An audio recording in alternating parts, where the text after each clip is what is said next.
ఏది మనం తయారు చేసినా యూజర్స్ ఫ్రెండ్లీగా ఉండాలి. అల్టిమేట్గా what is the value addition they can give, they have to explain. ప్రైవేట్కి వాళ్ళు ఇంత చేయడం లేదు, గవర్నమెంట్స్తో కోఆర్డినేట్ చేసి for better governance they want to do. నా లెక్క ప్రకారం ఇప్పటి వరకు ఇండియాలో ఎక్కడ చేయలేదు, ఏ గవర్నమెంట్ కూడా స్టాండ్ అలోన్ సిస్టంలో చేస్తున్నారు. First of its kind integrate approach, టోటల్గా అన్ని కూడా ఇంటిగ్రేట్ చేస్తున్నాం, all services. Sir small submission sir, ఇక్కడ ప్రధానంగా ఏంటంటే మొత్తం సింగిల్ నంబర్లో entire government delivery we want to stream line. So departments cannot maintain their own numbers. From RTC, birth certificate, death certificate, reissuance of Board of Intermediate Marks, for example, or even school-related caste certificate. There's a lot of rent seeking, there's a lot of corruption, there's a lot of political interference. CM direction is to remove that. Second, ఇక్కడ ఉన్న collectors అందరూ కోరేది కూడా process re-engineering is our priority as a government. పాత చట్టాలు ఇవన్నీ ఉన్నాయి, we want to take a look at everything. మీరు ఫీల్డ్లో ఉన్నారు కనుక మీరు ఫీడ్బ్యాక్ దినేష్ గారికి ఇస్తే, how do we improvise our entire process? Great example of it is APAR ID. APAR start చేసిన తర్వాత సమస్యలు ఏంటో తెలుసుకున్నాం. ఇది 80% సాధించిన తర్వాత సమస్యలు మొదలైనవి. నాకు తెలిసినట్టు మొత్తం పాజ్ చేసి we went back on it. Then came the question, who can reissue a birth certificate? What is the legal framework on reissuing a birth certificate? So మేము అంత డెప్త్కి వెళ్తున్నాం డిపార్ట్మెంట్లో. మీరు కూడా కలెక్టర్లు అందరూ డెప్త్కి వెళ్ళి ఈచ్ అండ్ ఎవ్రీ ప్రాసెస్ని మనం రీఇంజనీర్ చేసి దెన్ డిజిటైజ్ చేయాలి. మన ప్రభుత్వము ఆల్రెడీ బ్రోకెన్ ప్రాసెస్ని డిజిటైజ్ చేస్తాం కాదు, ఆ రీఇంజనీరింగ్ అనేది జరగాల్సిన అవసరం ఉంది. సో ఫీల్డ్లో మీరు ఉంటారు కనుక మీరు కూడా ఫీడ్బ్యాక్ ఇస్తారు. దానిపైన we want to completely innovate our government processes. Sir భారతదేశంలో ఏకైక దేశం సార్, ప్రపంచంలో ఏకైక దేశం చేసింది సార్ ఈ project end to end, that is UAE sir. Only one country, sir. UAE, United Arab Emirates, sir. Only country end to end they have been able to do on single platform, sir. So WhatsApp is the beginning. WhatsApp is the road. గౌరవ ముఖ్యమంత్రి గారి vision ఏంటంటే ప్రభుత్వ websites కూడా ఇంకేం ఉండవు. There'll be only single website called ap.gov.in and there will be a simple search bar. So government data మొత్తం will be searched, can be searched, access there.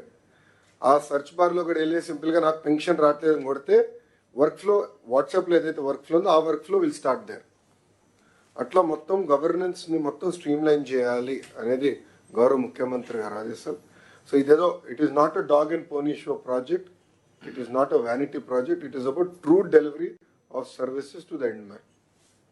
ఇది దయచేసి అందరు సీరియస్గా తీసుకోమని కోరుతున్నాను. ఎప్పటికీ బ్యాక్ ఎండ్ ఎప్పటికీ చేస్తున్నారు, ఎప్పటి నుంచి ఆపరేషన్ స్టార్ట్ అవుతాయి, రోలింగ్ అంతా కూడా ఎప్పటికి చేస్తారు, ఒక స్టెబిలైజేషన్ ఎప్పటికి వస్తుంది?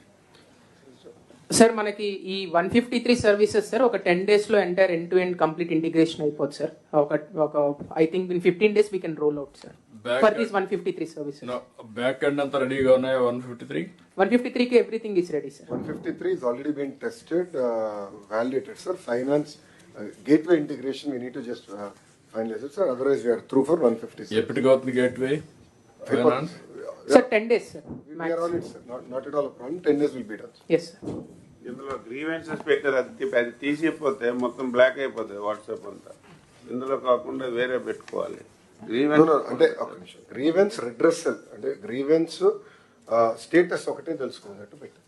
సో ఏమన్నా ఉంటే grievance they meet and sure, but grievance status తెలుసుకుని పెట్టారు. క్లారిటీ సార్ సబ్మిషన్ సార్ ఇది చాలా యూనిక్ ఇనిషియేటివ్ సార్. రియల్లీ జనరల్గా సార్ మనం ఒక పోర్టల్ కానీ యాప్ కానీ చేస్తే ఏమవుతుందంటే మనం పబ్లిష్ చేసుకోవాలి సార్. ఈ యాప్లో అందరూ అప్లై చేసుకొని పబ్లిష్ చేసుకోవాలి. ఆల్రెడీ వాట్సాప్ ఆల్రెడీ వెళ్ళిపోయింది కాబట్టి పబ్లిక్లో ఉంది కాబట్టి ఈజీ అవుతుంది సార్. సార్ ఇప్పుడు ఇనిషియల్గా సార్ మన category A sir, category A అంటే already approved by concern authority, only certificate download చేసుకోవడమే విత్ దట్ సైన్ ఉంటుంది సార్. కేటగిరీ ఏ ఇమ్మీడియట్గా మనం స్టార్ట్ చేసుకోవచ్చు sir all services. Category B sir చెప్పినట్టు సార్, మినిస్టర్ గారు చెప్పినట్టు సార్ చెప్పినట్టుగా కేటగిరీ బికి ఓన్లీ అది ఇంటిమేషన్ లాగా ఉంటుంది సార్. ఫర్దర్గా మన ప్రాసెస్లోకి వచ్చేస్తే మనం ప్రాసెస్ చేసి మళ్ళీ ఫర్దర్ సర్టిఫికేట్ దాంట్లో పోస్ట్ అవుతుంది సార్. సో మనకి అప్పుడు బ్యాక్ ఎండ్లో ఒక ఈజీ అవుతుంది సార్. ఫ్రంట్ ఎండ్లో కేటగిరీ అయితే డైరెక్ట్గా డౌన్లోడ్ అయిపోతాయి sir.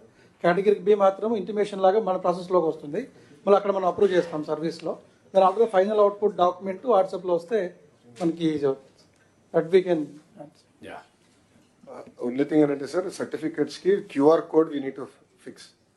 A QR code, put it on blockchain. Before we launch, we have to ensure that is done also. Sure sir. Especially birth certificate ఇవన్నీ అంటే ప్రభుత్వం ఇష్యూ చేసినప్పుడు మన హై సెక్యూరిటీ పేపర్ అది అంటే బాండ్ పేపర్.